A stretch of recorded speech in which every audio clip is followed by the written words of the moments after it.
नमस्कार, DS पोर्टलमध्ये आपले स्वागत आहे.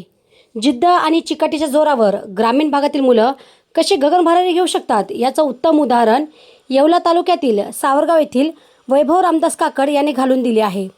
बेळगाव कर्नाटक येथे पार पडलेल्या TA आर्मी भरती 2026मध्ये 150 मुलांच्या कडाक्याच्या स्पर्धेत वैभवने यश संपादन करत आपली निवड निश्चित केली आहे. वैभव काकड हा नाशिकच्या येवल्यातील राजमुद्रा अकॅडमीचा विद्यार्थी असून त्याने तिथे कठोर परिश्रम आणि सैन्य भरतीचे प्रशिक्षण घेतले होते.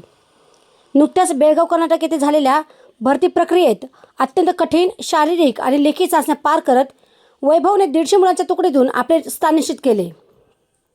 त्याच्या या दैदिप्यमान यशामुळे सावरगावसह संपूर्ण येवला तालुक्याच्या शिरपेचात मानाचा तुरा रोवला गेला आहे.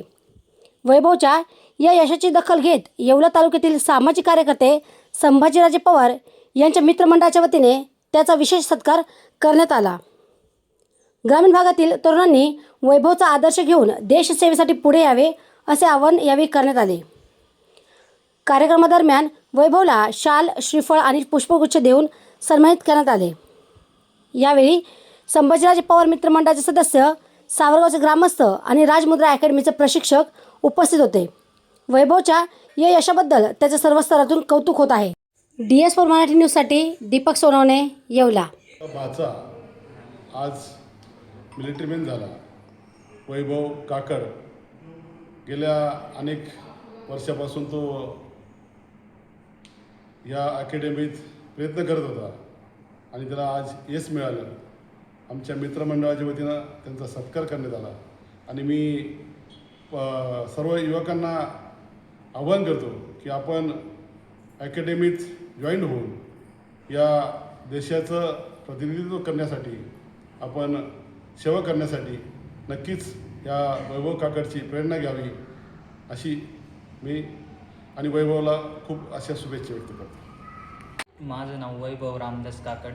मी राजमुद्रा अकॅडमीला आहे, शेळके सरांच्या. तर मी 2020ला अकॅडमी जॉईन केली होती. सलग 4 वर्षानंतर आज TA सिलेक्शन झालं. 2022ला वेट फेल झालं तो. त्यानंतरही प्रयत्न केले आणि आज फायनली सिलेक्शन झालं आणि इथं सत्कार करण्यासाठी आलो. मला मामांनी जो आशीर्वाद दिला यातून एक वेगळीच प्रेरणा मिळाली. जे पुढील मुलं आहे त्यांना एक सांगू इच्छितो की संयम आणि सातत्य नेहमी ठेवा, एक दिवस यश नक्की भेटेल.